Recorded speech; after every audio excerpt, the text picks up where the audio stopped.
Hey guys, my name is Nathan and welcome to Hail. So I'm not gonna lie, I have already filmed this video. The raw footage was 50 minutes and it was only after I stopped recording that I realized I didn't have the microphone in the entire time. So this is take 2. However, I'm not doing it right after the first take. I actually was so frustrated, to put it lightly, that I had to take a quick break, went to Sonic, got a banana milkshake, came home, started the movie Marnie, and I have about 45 minutes left. But we're gonna take a quick break and film this video.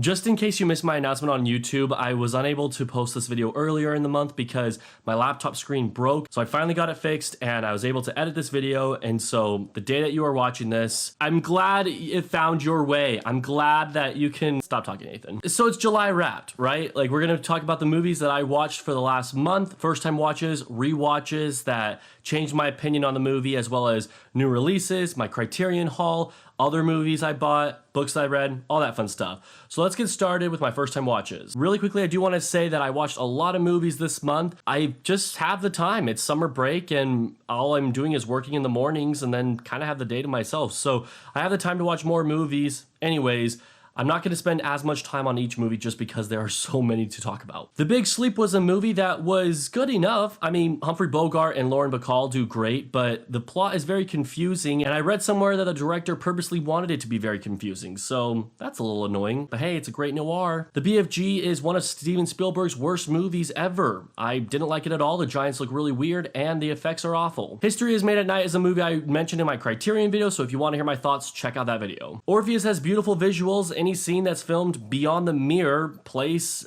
that other dimension kind of thing. If you've seen the movie, you know what I'm talking about. It's absolutely stunning and it looks amazing. All the scenes filmed in reverse feel way ahead of their time, and my only con is that I was just really bored with it. I also didn't like the main character. He was kind of a jerk, and so I didn't feel for him at all. You know, like, I didn't care if anything bad happened to him kind of thing. On the morning of the 4th of July, I Google searched great Independence Day movies to watch on the 4th of July. One of the results I was given was Yankee Doodle Dandy, which stars James Cagney. I really liked the guy in 1, 2, 3, so I decided to give it a shot. The movie was very enjoyable. It's impressive that James Cagney isn't even known for his dancing or his singing, yet he does a great job in this movie. My favorite scene of the entire movie is actually at the end when he improvs that little skip thing he does down the president's staircase. I love that scene. The Rocketeer was a late night 4th of July watch, and it wasn't as good as I was hoping it would be. It was just very cheesy. I didn't quite like the main actor. His name is leaving me right now. I don't think I've ever seen him in anything else. Plus, the more and more I think about it, the more and more I just question like how anything in that movie makes sense. But I did really like the first scene that it shows him fly. My mom and I saw Top Gun in theaters, which was a great experience. My mom has seen it several times. It was my first viewing, and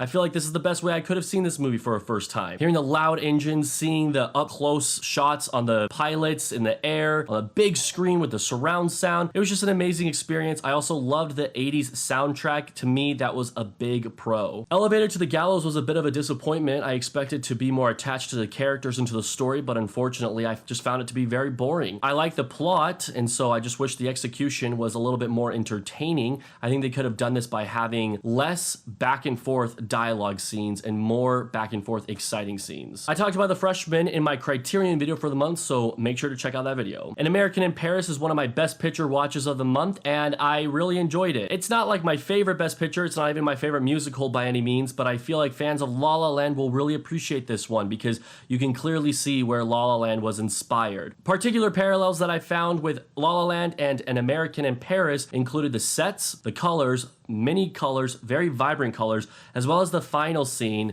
Both movies have long musical numbers with just music, dancing, amazing sets, amazing background dancers, all of the above, and both of them do it amazingly. The Broadway Melody, I believe, was the second best picture winner of all time, and I didn't like it. The main sister is a snob. She doesn't let anyone do what they want to do. The younger sister is just kind of annoying, and she doesn't do what she wants to do. She only listens to everyone else. And plus, they give the uncle such a hard time. Like, quit making fun of this uncle. He was the best character of the whole movie. I like that he stutters. The Children's Hour just goes to show that William Wyler is truly an amazing movie director. I was also very impressed by Audrey Hepburn and Shirley MacLaine's performances. The movie follows two school headmistresses who are rumored to be in a lesbian relationship. Basically, this rumor spreads and their reputations are at stake, and that's all I'm gonna say. It's very sad too, so be prepared for that. There's also a child in this movie that you really want something bad to happen to. I know that sounds really wrong of me to say, but when you see the movie, you know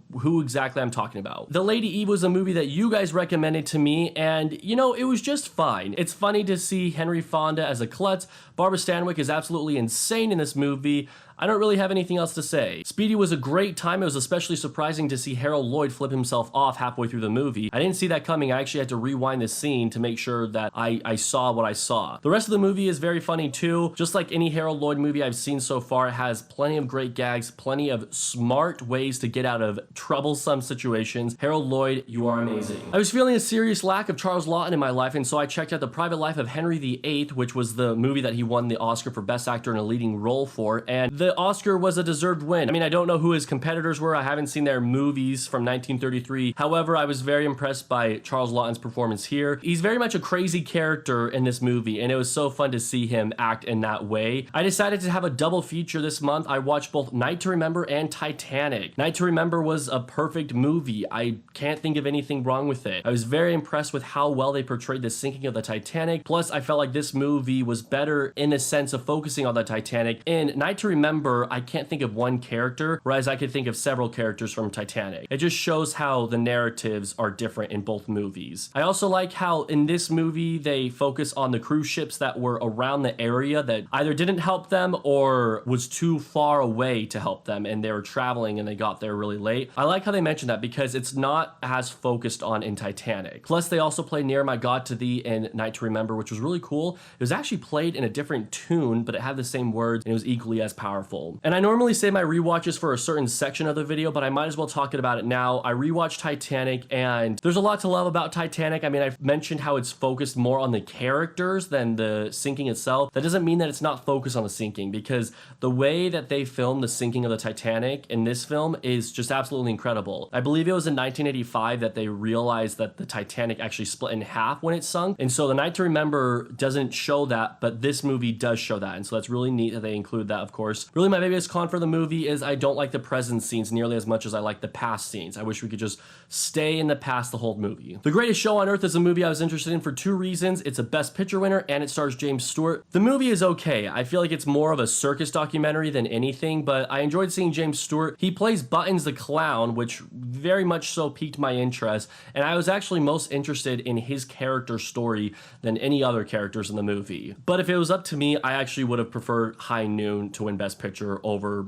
Greatest Show on Earth. Night Passage was another James Stewart movie I checked out, which was a very simple watch. I liked it because James Stewart sings a lot, and I thought that was pretty adorable. There's also some very beautiful scenery. It's a Western, which isn't my favorite genre, but you know, it was good enough. Aguirre, The Wrath of God is a movie that was very slow, and it was unexpectedly slow. I went into the movie only knowing of the high praise. However, I didn't know anything about the movie. And I've said it before, I'll say it again. When I mentally prepare myself for a slow movie, I'm able to get on board with it, and the slow runtime doesn't bother me because I know what to expect. With this movie, I didn't know that it was going to be a slow movie, and I was also probably a little unfair to the movie since I watched it later at night, so I was having a hard time staying awake. I think moral of the story, I need to give this one another try someday because I think that the story was really cool. I just thought that it was executed very slowly, and it was very anticlimactic. From Here to Eternity is another Best Picture winner movie I watched this month, and I was floored by this movie. This is my first Frank Sinatra movie I've ever seen, and he did amazing.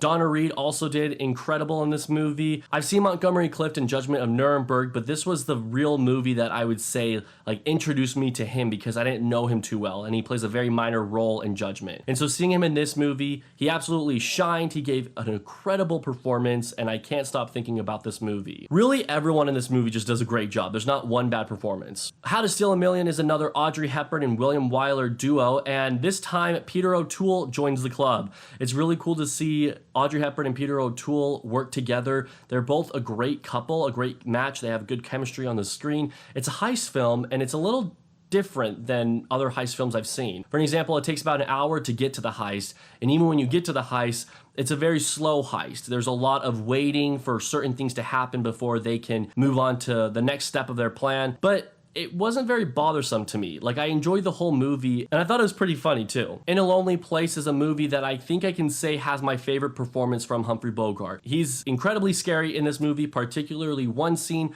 where he is reenacting a murder. I'm not gonna say anything else, just go into In a Lonely Place and let it happen for you. F for Fake had my interest for the first hour or so, but it kind of lost my interest after a minute. The whole movie is about forgery and lying, and so the movie starts with focusing on an artist who forges paintings and an author who falsely wrote a biography. That's all interesting, and Orson Welles' narration, as well as the cut back and forth between the documentary of the people it's focused on and Orson Welles just like speaking to the camera. I loved all of that, and that's what really piqued my interest. And then we kind of change sides and we go to Orson Welles and we hear about his experience with forgery and how he actually lied his way into getting big in Hollywood. And I thought that was so fascinating to hear all these stories. However, after Orson Welles, rather than going up in the movie, it goes back to the original story it started with. And I think I just kind of lost interest in that first initial story about the forged paintings and the false biography written by the author. It was good, better, and then it just kind of went downhill at the end. It's kind of like that whole thing that George Lucas talked about back at the ranch, where in Empire Strikes Back, you see Luke with Yoda, but then it cuts to Han, Leia, and Chewie, and they're all on their adventure. Then it cuts back to Luke, and it's cutting back and forth. This documentary kind of does that, where it starts with the forgeries and then it cuts to Orson Welles' story, then it cuts back to the forgeries, and I just don't think that it works nearly as well as it does in other movies, or documentaries for that matter. And then there's a supplement on the F for Fake Criterion called Orson Welles One Man Band. It's a documentary about all the movies that he was unable to complete in his career, and so it's a very immersive documentary where you get to see clips from these movies that have never been released to the public. So very exciting stuff. I just found it very fascinating, honestly. If you don't watch the documentary, at least look up Orson Welles One Man Band on YouTube and watch the video that's about 3 or 4 minutes. It's a video where he plays every character in the video, and when I saw it, I just saw a very different side of Orson Welles that I've never seen before, and so I feel like you guys will be entertained by it. The Kid Brother had a little bit of a rough start for me. However, as it got further into the movie, I liked it more and more. So if you're watching it and you're not liking it, just wait until Harold's character gets onto the ship with the monkey, and if you don't like it by that point, you just probably don't like the movie, because at that point for me, I was laughing so hard. It's probably the hardest I've ever laughed at a silent movie. So there's that for you. The Jackpot is a very underrated James Stewart movie about a man who wins the jackpot, which is super exciting. He wins $24,000. However, he slowly realizes all the taxes he has to pay with the jackpot money that he won. If you like movies like His Girl Friday or Bringing Up Baby, then you probably will like this movie. It's just one of those screwball comedies where comedically bad things happen to the main character a lot. So if you like that kind of stuff, you'll probably like it. How Green Was My Valley was a movie I watched because I wanted to make sure I saw it before it left the Criterion channel at the end of July. I realized about 45 minutes in that it was also on Hulu, so I didn't even need to be rushing my watch, but at least I don't have to watch the ads on Hulu, I guess. How Green Was My Valley was a pretty melodramatic tale, a little sappy. It's a very heartwarming tale about family. There's a lot of love, and it's a sweet, a sweet movie. I just kept waiting for the little kid to say, "God bless us, everyone," like Tiny Tim, because it's just that kind of movie where at any moment someone could say that and it would just like totally fit. Roddy McDowall is actually that little boy, and it's cool to see him as such a young little actor. Overall, it's like a very wholesome movie, but I just can't help but be sad about this movie beating Citizen Kane for Best Picture. High Society is a musical remake of the Philadelphia Story, and it's actually good. I've been listening to the songs on repeat, specifically a song called Did You Ever by Frank Sinatra and Bing Crosby. The clip is entertaining, the song is entertaining, it's cool hearing them sing together. It was cool to hear Grace Kelly and Celeste Holm sing. They both do very well in this movie. And then Louis Armstrong is in the movie, and I love that guy, so it's cool to see him in the movie as well. I feel like remakes are either really bad or really good, and in my eyes, this one was a really good one, but I still like the Philadelphia Story more. Finally, I watched Mogambo, and I didn't like it at all. It's about Grace Kelly having an affair on her husband with Clark Gable, a safari guy in Africa who's into hunting and all that fun stuff, and it's just very boring, and it's not anything that I'm like interested in. I only watched it for Grace Kelly. She was fine, she's always good in the movies I see her in, and I didn't like the characters. I didn't like the story. I just didn't like anything. All right, right, so as far as new releases go, the first movie I checked out was The Tomorrow War. It actually took me 2 or 3 sittings to watch this because the first 20 minutes when I was first watching it was so dumb that I turned it off. I then told myself, Nathan, you need more popcorn in your life. You need more blockbusters, you know? You need to watch more of this exciting stuff. So I turned it back on, I sat through it. I thought it was way too long, could have cut out the last 30 minutes, but it's a fun movie enough. You know, it's really cheesy. I like the plot. I think it's executed pretty well. It's just pretty dumb, honestly. I then saw the Fear Street trilogy, which I know a lot of people will disagree with me, but I would have liked this trilogy way more if they were rated PG-13 rather than rated R. The reason I say this is because I grew up on these books. I read them as a young teen, and the books are geared towards young teens. It's kind of that segue from Goosebumps to Fear Street. You read Fear Street after you kind of grow out of Goosebumps. And I just don't see the Fear Street stories as R-rated stories. And so that was a bit of a drawback for me. My favorite of the trilogy was the second one, the summer camp one. Black Widow came out last month, just about a month now. And it was, you know, it was a movie. What did I like? Like, the opening credits were cool. I like the scene where she's falling out of the sky. I laughed to myself several times because she never dies. I'm not saying, like, I mean, obviously she doesn't die, we know.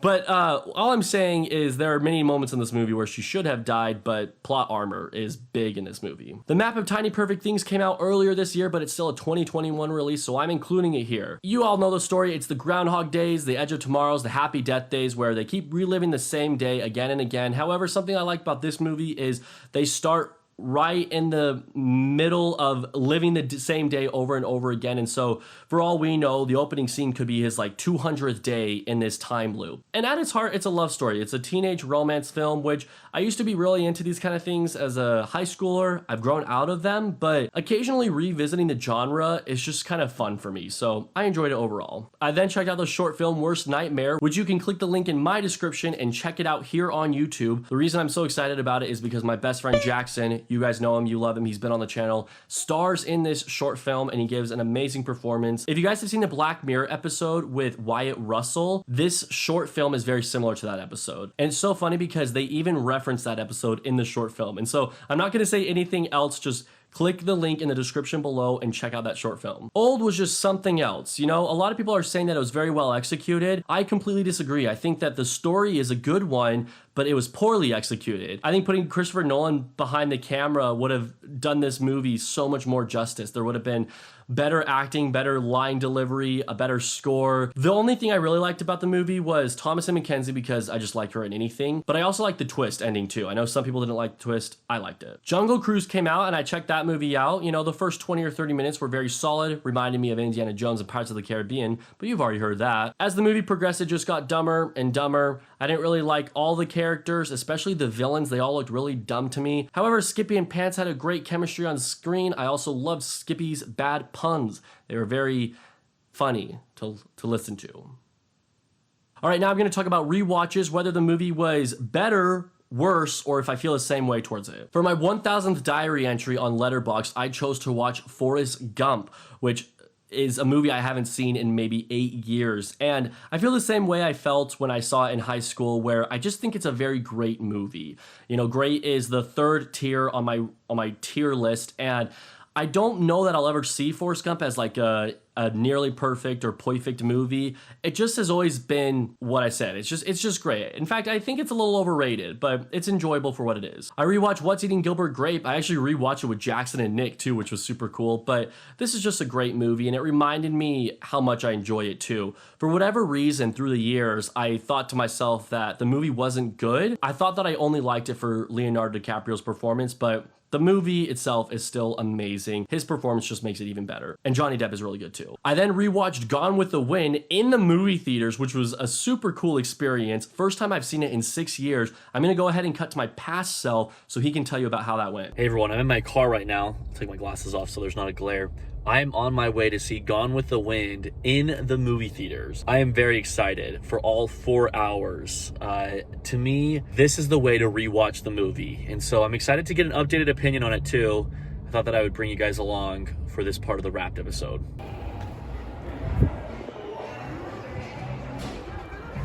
I really hope there's an intermission.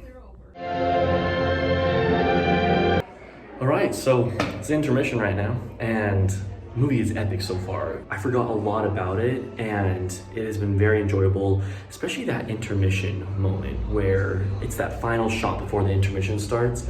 Just absolutely epic, very grand scale, a lot of cool shots that I will talk about more after the movie ends. But right now, so far, the shots that I've really enjoyed include the scene where Scarlett is looking for a doctor to deliver Melanie's baby, and you just see all the bodies spread out for a very long distance. That was amazing. And then the silhouettes that they show, incredible, just a lot of amazing shots, and the music is amazing. I'm really enjoying it so far, but intermission's gonna end soon, so I'm gonna get back inside. All right, so I just got home. The movie started at 7 and it is now 11:24 at night. It definitely took up the whole night, but it was worth seeing again. The intermission was like 15 minutes long. When it comes to the movie as a whole, I think I like pre-intermission more than post-intermission. The first half of the movie was more exciting. You get to see Civil War, or at least more so the effects of Civil War. You don't see battles per se, but you see kind of like the toll that Civil War takes on the South. The second part of the movie was much more focused on the story and the lives of the South post-Civil War. The different shots and the music, the grand music and the silhouettes you see and the sunsets and the story, it's so good. I will say the movie is super good, especially considering it has such a dislikable character in Scarlett, because like she's the worst. Like she's so annoying and she's a spoiled little brat. And I want to say that there's character progression with her. Like she's better than she is at the beginning of the movie, but then I'd be lying because she's still kind of a spoiled brat by the end of it. And so it just kind of goes to show that Gone with the Wind is a solid movie, even having a dislikable character like her. I'm gonna go to bed. Let's check back to wrapped episode Nathan. Tell him I say hi. Thanks, Nathan. All right, let's move on to my next rewatch. It is Rebel Without a Cause. This was one of those movies that when I saw it for the first time, you know, it had been so hyped up that I saw it and I was like, you know, that's good, but is it really as great as everyone says? And on a rewatch, I can definitely say it is as great as everyone says. I just loved James Dean's performance much more this time around. I also went into the movie with much different expectations, and so I think that really helped me and my overall thoughts on the movie too. And then finally, I rewatched Vertigo, and that was an amazing rewatch. You know, every time I rewatch Vertigo, I feel like I get something new out of it. And that was the case with this time too. I noticed different things that either I didn't notice before or I just completely forgot were in there. And so it was a fun rewatch, and to me, Vertigo will always be perfect. As far as TV shows go, I checked out Loki, as I'm sure many of you did, and this has been my favorite MCU show so far, where Falcon and the Winter Soldier and WandaVision have some good episodes, even some great episodes, but mostly just like, yeah, it was fine, you know, it's a fine episode. Loki, to me, consistently had great episodes. There was not one episode in the whole season that I thought, yeah, that wasn't a good episode. It was hard choosing a favorite first-time watch, but I'm gonna have to go with From Here to Eternity. My least favorite watch was no doubt Mogambo. In my June Wrapped episode, I talked about how I wanted to read 5 books.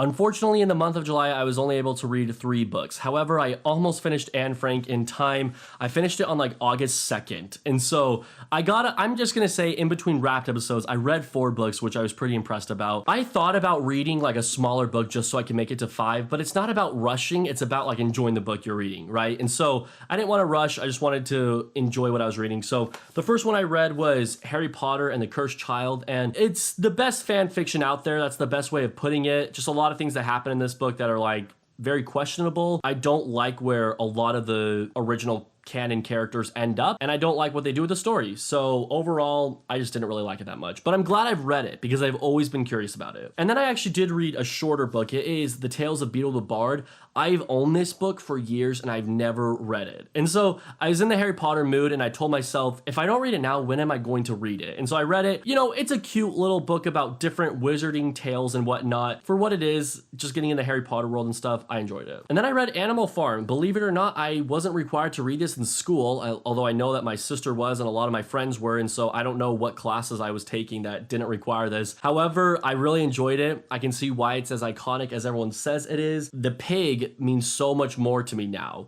And what I mean by that is I've always wondered why the pig is on the cover, and I understand that now. Like, it just makes more sense to me. And then I finish it on August 2nd, but I'm going to go ahead and include Anne Frank, The Diary of a Young Girl. Might be my new favorite book of all time, but I don't want to talk about it too much because I kind of want to release a separate video where I talk about this one. Okay, so now I'm going to talk about different movies that I picked up during the month. As promised, I have my second Criterion haul from Barnes & Noble. The first pickup is Spy Number 37, Time Bandits. I've known that this movie has existed for years, but oddly enough, the reason I finally purchased it is because that movie I mentioned earlier, the map of tiny perfect things or whatever, the kid in that movie is obsessed with this one. And for whatever reason, that made me want to watch it. So take that for what it's worth. F for Fake, I already talked about this one, but I picked it up, watched the supplements. Very impressed with the supplements on this bad boy. Oh, and F for Fake is Spine 288. Spy number 576, we have Secret Sunshine, which was a recommendation from you guys, so thank you for recommending it. Don't know too much about this movie other than that it sounds pretty depressing and it's a long one, so I'll have to plan this one out. Another recommendation from you guys, Spy number 656, this is Jubal. It has Ernest Borgnine and Rod Steiger, two actors I really like, and it was only like $14.99 on Amazon. I had to wait like 4 weeks of shipping, but it was worth it for the price. Spy number 750 is Ride the Pink Horse.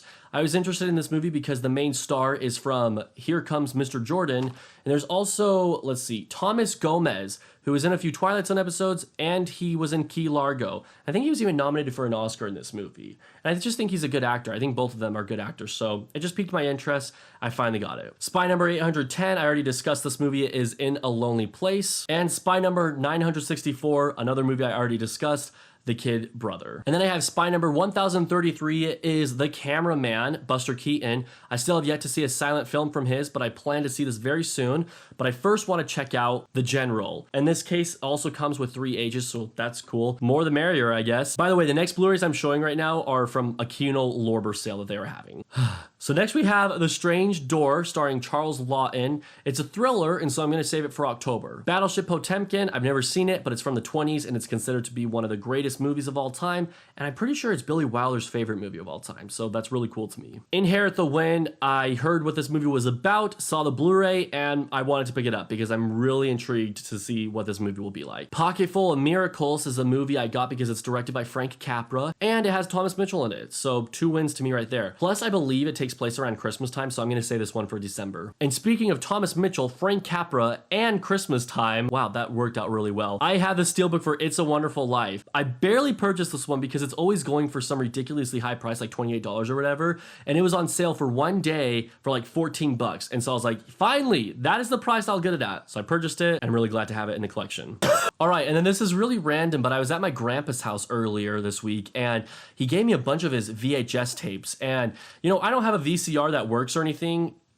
I don't even have a VCR, but I really like the look of a VHS case on a bookshelf. I just am into that kind of retro thing, that retro look and everything. So I'm just going to briefly go through those. North by Northwest will be great in the Alfred Hitchcock collection. E.T., I love the way this looks. Star Wars, I especially love the way this one looks. We have the big cassette tape of Gone with the Wind, so that's pretty cool. 2 to add to my James Stewart collection, The Glenn Miller Story, and Shenandoah. And then I have a few more Steven Spielberg. We've got Jurassic Park, Raiders of the Lost Ark, another James Stewart one, Mr. Smith Goes to Washington. I love this cover they have featured on the back. Rebel Without a Cause. We've got Dracula, The Wolfman, Frankenstein, The Three Amigos, and finally Casablanca. And I realized this after, but it like opens up and then it comes with a little booklet, which is super cool to me. This is like the 50th anniversary edition, I guess. And I didn't realize my grandparents have DVDs, but they totally have a copy of Paper Moon and they gave it to me because I don't own it in the collection and there's not a Blu-ray release. So I figure a DVD is good enough for me right now. Oh, there's so much in here. All right, as far as life updates go, 4th of July was a really solid day. Didn't do too much. I just watched the movies that I mentioned. If you guys don't know my dog, Tommy, he's a very cute little teacup poodle. I filmed this video of him eating a bone in slow motion and I got some really creepy shots of him too, so there's that for your pleasure. My summer of Harry Potter ended, and so if you missed any of those videos, make sure to check them out on the channel. When I was younger, my cousins introduced me to this game called Fatty Patty Survivors. Think about like the Triwizard Tournament, the Hunger Games, and Survivor all mixed into one game. It's basically about water balloons, but instead of throwing them at each other, you're trying to make them last as long as you can. So you name your tributes, you add a face to the water balloon and everything, and you put them through different tasks. It's like the Hunger Games because water balloons are dying or blowing up. It's like the Triwizard Tournament because there's different tasks, and it's like Survivor because you announce everything in Jeff Probst's voice. If little Timmy's water balloon breaks, you'll be like,